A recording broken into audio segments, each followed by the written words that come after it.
Last week, we discussed about the implications of the past. Two things we do with the past. We are unforgiving. We won't let it go. And we don't forgive our own self. And because of this unforgiveness, you become a thorn bush. And the great example of a thorn bush was King Saul. In that context, we saw David became a pine tree. What do you mean by a pine tree? He obeyed the commandments of God. And when you obey the commandments of God in any crisis, you become a pine tree. Remember last week, he allowed Saul to escape, and then he spoke to Saul. This is what David said. 1 Samuel 24, verse 12. May the Lord judge between you and me, and may the Lord avenge the wrongs you have done to me. But my hand will not touch you. So David came out of it by giving judgment to God. If you have done something wrong, let him deal with you. I am not going to react to what you do. That's a beautiful doorway how a thorn bush can become a pine tree.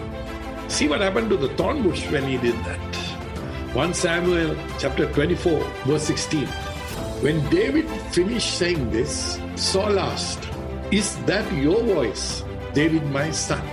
And he wept aloud. "You are more righteous than I," he said. "You have treated me well, but I have treated you badly." When David obeyed the command of God, God broke into the heart of Saul. The thorn bush turned into a pine tree. Sadly, the pine tree can also become briar. The character that is going to teach us this is also David.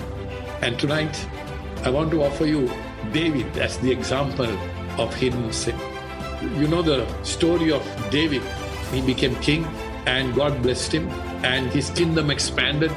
He became the most powerful king of Israel. But as his power grew, so did his appetite for the things of the flesh.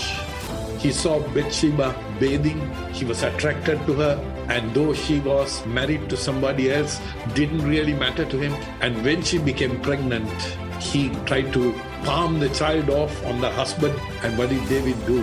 He got this man killed. The man who would not lift a sword against Saul got a sword lifted against this innocent man to have his wife. The pine tree became briar once again. How did David become briar?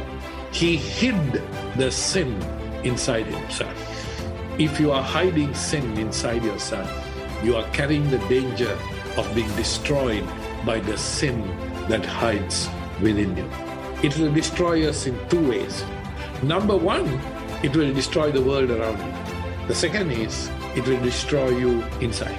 And that, my brother, my sister, is what's happened to many people.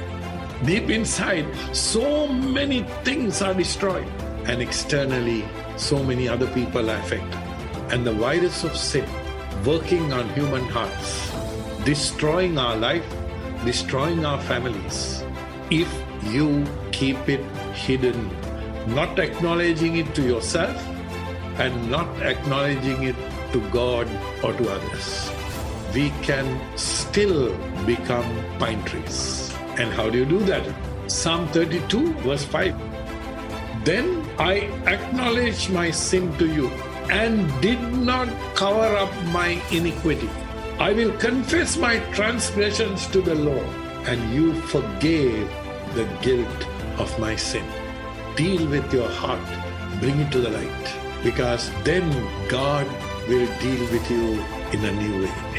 That's how the buried sin can be transformed into murder.